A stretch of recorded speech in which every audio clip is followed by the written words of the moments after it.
ನಮಸ್ಕಾರ ಸ್ನೇಹಿತರೆ, ಓಂ ಸಾಯಿರಾಮ್. ಶಿರಡಿವಾಸಾಯ ವಿದ್ಮಹೇ ಸಚ್ಚಿದಾನಂದಾಯ ಧೀಮಹಿ ತನ್ನೋ ಸಾಯಿ ಪ್ರಚೋದಯಾತ್. ಇವತ್ತಿನ ವಿಡಿಯೋ ವಿಶೇಷತೆ ಏನೆಂದರೆ, ನಾವು ಸಾಯಿಬಾಬಾರವರ ಮೂರ್ತಿಯನ್ನ ಮನೆಗೆ ತಗೊಂಡ್ ಬಂದಿರ್ತೀವಿ. ತಗೊಂಡ್ ಬಂದ್ಮೇಲೆ ನಮ್ಮ ಮನೆ ಕಷ್ಟಕ್ಕೆ ಬಾಬಾರವರೇ ಕಾರಣ ಅಂತೇಳಿ ಕೆಲವರು ಏನ್ ಮಾಡ್ತಾರೆ, ಬಾಬಾರವರ ಮೂರ್ತಿಯನ್ನ ತಗೊಂಡೋಗಿ ಗಿಡದ ಕೆಳಗಡೆ ಇಟ್ಟು ಬರ್ತಾರೆ ಅಥವಾ ಬೇರೆಯವರಿಗೆ ಕೊಡ್ತಾರೆ, ನೀರಿನಲ್ಲಿ ಬಿಟ್ಟು ಬರ್ತಾರೆ. ಹೀಗೆ ಮಾಡಿ ಬಂದ ಮೇಲೆ ಬಾಬನ ಮೂರ್ತಿಯನ್ನು ಬಿಟ್ಟು ಬರಬಾರ್ದಿತ್ತು, ನಾನೇನಾದ್ರೂ ತಪ್ಪು ಮಾಡ್ಬಿಟ್ನಾ ಅನ್ನೋ ಒಂದು ಗಿಲ್ಟ್ ಅಲ್ಲಿ ನೀವು ಇರ್ತೀರಾ. ನೀವು ಏನು ಮಾಡಿದಿರ ಅದು ಸರಿನಾ ತಪ್ಪಾ ಅನ್ನೋದ್ರ ಬಗ್ಗೆ ಇವತ್ತು ಮಾತುಕತೆ ನಡೆಯುತ್ತೆ ಸ್ನೇಹಿತರೆ. ನನ್ನ ಕೈನಲ್ಲಿ ಸಾಧ್ಯವಾದ ಮಟ್ಟಿಗೆ ನಾನು ನಿಮಗೆ ಉತ್ತರನ ಕೊಡ್ತಕ್ಕಂತ ಪ್ರಯತ್ನ ಮಾಡ್ತೀನಿ. ಹಾಗಾದರೆ ಬನ್ನಿ ಸ್ನೇಹಿತರೆ, ತಿಳಿದುಕೊಳ್ಳೋಣ. ನನಗೆ ನನ್ನ ಸಬ್ಸ್ಕ್ರೈಬರ್ ಒಬ್ರು ಮೆಸೇಜ್ ಮಾಡಿದ್ರು, ನನ್ನ ಮನೆಯ ಕಷ್ಟಕ್ಕೆ ಬಾಬಾರವರೇ ಕಾರಣ ಎಂದು ತಿಳಿದು ಬಾಬಾನ ಮೂರ್ತಿಯ ಮನೆಯ ಹೊರಗೆ ಮರದ ಕೆಳಗೆ ಇಟ್ಟು ಬಂದಿದ್ದೆ. ನನ್ನ ತಪ್ಪು ಪಶ್ಚಾತ್ತಾಪ ಕಾಡುತ್ತಿದೆ, ಪರಿಹಾರ ತಿಳಿಸಿ ಅಂತ ಕೇಳಿದ್ದಾರೆ ಅವ್ರಿಗೆ ನಾನು ತಪ್ಪು ಮಾಡಿದ್ದೀನಿ, ಅದಕ್ಕೆ ನಂಗೆ ತುಂಬಾನೇ ಪಶ್ಚಾತ್ತಾಪ ಕಾಡ್ತಿದೆ, ಪರಿಹಾರ ತಿಳಿಸಿ ಅಂತ ಕೇಳ್ತಿದ್ದಾರೆ. ಉತ್ತರ ಏನು ಅಂತಂದ್ರೆ, ನೀವು ಸಾಯಿಬಾಬಾ ಅವರನ್ನು ದೂಷಿ ಎನಿಸಿಕೊಂಡು ಮೂರ್ತಿಯನ್ನು ಮನೆಯ ಹೊರಗೆ ಇಡಲು ಒತ್ತಾಯವಾದದ್ದು ಒಂದು ಭಾವನಾತ್ಮಕ ನೋವಿನಿಂದ ಅಥವಾ ನಿರಾಸೆಯಿಂದ ತಕ್ಕ ರೀತಿಯ ಪ್ರತಿಕ್ರಿಯೆ ಏನಾಗಿದೆ. ಈಗ ಏನಂತಂದ್ರೆ, ನಮಗೇನೋ ನೋವಾಗುತ್ತೆ, ನಾವು ಯಾರಿಗಾದ್ರೂ ಹರ್ಟ್ ಮಾಡಿದ್ರೆ ಬೈದ್ ಬಿಡ್ತೀವಿ, ಸಿಟ್ಟಲ್ಲಿ, ಬೇಜಾರಲ್ಲಿ, ನೋವಲ್ಲಿ ಎಲ್ಲ ನಿನ್ನಿಂದನೇ, ನೀನೇ ಕಾರಣ ಅಂತ ಬೈದ್ ಬಿಡ್ತೀವಲ್ಲ. ಅದೇ ರೀತಿ ಅವರು ಬಾಬನ್ಗೆ ಬೈದಿದ್ದಾರೆ, ಬಾಬನ್ಗೆ ದೂಷಣೆ ಮಾಡಿದ್ದಾರೆ, ನಿನ್ನಿಂದನೇ ಎಲ್ಲ, ನೀನ್ ಬಂದ್ ನನ್ಗೇನು ಒಳ್ಳೇದ್ ಮಾಡಿಲ್ಲ ಅಂತ. ಆದ್ರೆ ಈಗ ನೀವು ಪಶ್ಚಾತ್ತಾಪದಿಂದ ನೋವಾಗುತ್ತಿದ್ದೀರಿ ಎಂದರೆ ಅವರು ತುಂಬಾನೇ ನೋವು ಪಡ್ತಿದ್ದಾರೆ ಮನಸ್ಸಿಗೆ.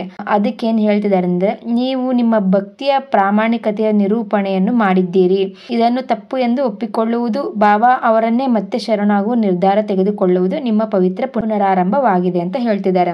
ನೀವು ಯಾವಾಗ ಮನಸ್ಸಿಂದ ನಾನು ಅವತ್ತು ಸಿಟ್ಟಲ್ಲಿ, ಬೇಜಾರಲ್ಲಿ ನಾನು ನಿನ್ನ ಮೇಲೆ ದೂಷಣೆ ಮಾಡಿದೆ, ನಿನ್ನ ಮೇಲೆ ನೀನೇ ಕಾರಣ ಅಂತೇಳಿ ಆಪಾದನೆ ಹೊರಿಸಿದೆ, ಅದಕ್ಕೆ ನಾನು ಕ್ಷಮೆ ಕೇಳ್ತಿದ್ದೀನಿ ಅಂತೇಳಿ ಮನಸ್ಸಿಂದ ಪ್ರಾರ್ಥಿಸ್ತಾ ನೀವು ಭಕ್ತಿಯಿಂದ ಅವ್ರಿಗೆ ಶರಣಾದಾಗ್ಲೇ ನಿಮ್ಮ ಸಮಸ್ಯೆಯು ಪರಿಹಾರ ಆಯ್ತು ಅಂತ ಹೇಳ್ತಿದ್ದಾರೆ. ಇನ್ನು ಕೂಲಂಕುಷವಾಗಿ ನಿಮ್ಗೆ ಸಮಾಧಾನ ಆಗ್ಬೇಕು ಅಂತಂದ್ರೆ ಇಲ್ಲಿ ಕೆಲವೊಂದು ಪರಿಹಾರಗಳನ್ನ, ಕೆಲವೊಂದು ಮಾರ್ಗಗಳನ್ನ ಸೂಚಿಸ್ತಿದ್ದಾರೆ ಬಾಬಾ. ಏನು ಅಂತ ತಿಳಿದುಕೊಳ್ಳೋಣ ಬನ್ನಿ ಸ್ನೇಹಿತರೆ. ಮನಸ್ಸು ಶುದ್ಧೀಕರಿಸಿ ಕ್ಷಮಾ ಯಾಚನೆ ಮಾಡ್ರಿ. ಬಾಬಾರ ಮುಂದೆ ಈ ರೀತಿ ಪ್ರಾರ್ಥನೆ ಮಾಡ್ರಿ. ಸಾಯಿ ಬಾಬಾ, ನನ್ನ ಅಜ್ಞಾನದಿಂದ ನಿಮ್ಮನ್ನು ತಪ್ಪಾಗಿ ಊಹಿಸಿದೆ, ನಾನು ನೋವಿನಿಂದ ನಿಮ್ಮ ಮೇಲೆ ಕೋಪಗೊಂಡೆ, ನನ್ನ ತಪ್ಪನ್ನು ಕ್ಷಮಿಸಿ. ನಾನು ಈಗ ಅರ್ಥ ಮಾಡಿಕೊಂಡಿದ್ದೇನೆ, ನೀವು ನನ್ನ ಮೇಲೆ ಕೋಪಗೊಂಡಿಲ್ಲವೆಂದು ನನಗೆ ತಿಳಿದಿದೆ. ನಾನು ನನ್ನ ನಂಬಿಕೆಯನ್ನು ಕಳೆದುಕೊಂಡೆ, ಇಂದಿನಿಂದ ಮತ್ತೆ ನಂಬಿಕೆಯಿಂದ ನಿಮ್ಮನ್ನು ಸೇವಿಸುತ್ತೇನೆ. ನಿಮ್ಮ ಶರಣಾಗತಿಯಲ್ಲಿ ನನಗೆ ಶಕ್ತಿ ಕೊಡಿ ಅಂತೇಳಿ ಪ್ರಾರ್ಥನೆ ಮಾಡುವುದು ಸ್ನೇಹಿತರೆ. ಇನ್ನೊಂದು ಸಜೆಷನ್ ಏನಿದೆ ಅಂತಂದ್ರೆ, ಮೂರ್ತಿಯನ್ನು ಮರಳಿ ಅಥವಾ ಪುನಃ ಪೂಜಿಸಿ ಅಂತ ಹೇಳ್ತಿದ್ದಾರೆ. ನೀವು ಎಲ್ಲಾದ್ರೂ ಇಟ್ಟು ಬಂದಿದ್ರೆ ವಾಪಸ್ಸು ತಗೊಂಡಾದ್ರೂ ಬರ್ರಿ, ಅಥವಾ ಬೇರೆ ಒಂದು ಮೂರ್ತಿನಾದ್ರೂ ತಗೊಂಡ್ ಬಂದು ಮತ್ತೆ ಮನಸ್ಸಿಂದ ಬಾಬಾರವ್ರನ್ನ ಗೌರವ ಪೂರ್ವಕವಾಗಿ ನಿಮ್ಮ ಮನೆಗೆ ತೆಗೆದುಕೊಂಡು ಬಂದು ಪೂಜೆ ಮಾಡ್ರಿ, ಹೃತ್ಪೂರ್ವಕವಾಗಿ ಪೂಜೆ ಮಾಡ್ರಿ, ಮನಸ್ಸಿಂದ ಪ್ರಾರ್ಥಿಸ್ರಿ, ನನ್ನದು ತಪ್ಪಾಯ್ತಂತ ಮನಸ್ಸಿಂದ ಪ್ರಾರ್ಥಿಸ್ರಿ ಅಂತ ಹೇಳ್ತಿದ್ದಾರೆ. ಗಂಗಾಜಲ ಅಥವಾ ಶುದ್ಧ ನೀರಿನಲ್ಲಿ ಸ್ನಾನ ಮಾಡಿಸಿ ಹೂವಿನಿಂದ ಅಲಂಕಾರ ಮಾಡ್ರಿ. ಪುನಃ ಪ್ರಾರ್ಥನೆ ಮಾಡಿ, ನೀನು ನನ್ನಿಂದ ದೂರವಾಗಿಲ್ಲ ಬಾಬಾ, ನಾನು ನಿನ್ನಲ್ಲಿ ಶರಣಾಗಿದ್ದೇನೆ ಎಂದು ಹೃದಯದಿಂದ ಪ್ರಾರ್ಥಿಸಿ ಸ್ನೇಹಿತರೆ. ಇನ್ನು ಮೂರನೇದು ಏನ್ ಮಾಡ್ಬೇಕು ಅಂತಂದ್ರೆ ಸೊಲ್ಯೂಷನ್, ಸಾಯಿ ಬಾಬಾರವರ ಅಷ್ಟೋತ್ತರ ಶತನಾಮಾವಳಿಯನ್ನು ಜಪ ಮಾಡೋದು, ಅಂದ್ರೆ ಪಠಿಸೋದು. ಇದು ಮನಸ್ಸು ಶುದ್ಧ ಮಾಡುತ್ತದೆ. ಇಲ್ಲದಿದ್ದರೆ ಸರಳವಾಗಿ ಓಂ ಸಾಯಿರಾಮ್ ಎಂಬ ಜಪವನ್ನು 108 ಬಾರಿ ಪ್ರತಿದಿನ ನೀವು ಪಠಿಸೋದ್ರಿಂದನೂ ನಿಮ್ಮ ತಪ್ಪಿಗೆ ಏನು ಪಶ್ಚಾತ್ತಾಪ ಪಡ್ತಿದ್ದೀರಲ್ಲ ಅದು ಬಾಬಾರವರು ಒಪ್ಪುಕೊಂಡು ನಿಮಗೆ ಒಳ್ಳೇದಾಗೋ ಹಾಗೆ ಮಾಡ್ತಾರೆ.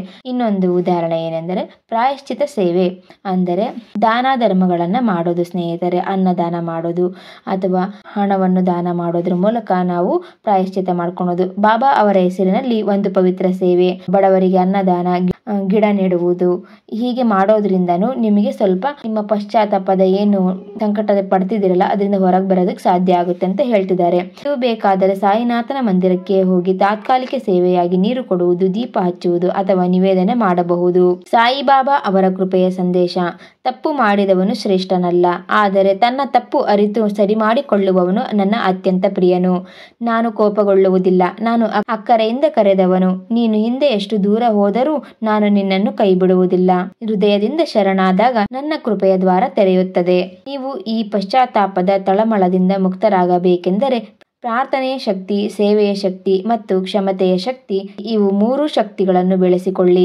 ಇಂದಿನಿಂದ ಬಾಬಾ ನಿಮ್ಮ ಮನೆಗೆ ಶುದ್ಧ ಚೈತನ್ಯವಾಗಿ ಮರಳುತ್ತಾರೆ. ನೀವು ಮತ್ತೆ ಬಾಬಾ ಅವರ ಚರಣಗಳಲ್ಲಿ ಕಾಪಾಡಲ್ಪಟ್ಟಿದ್ದೀರಾ. ಓಂ ಸಾಯಿರಾಮ್.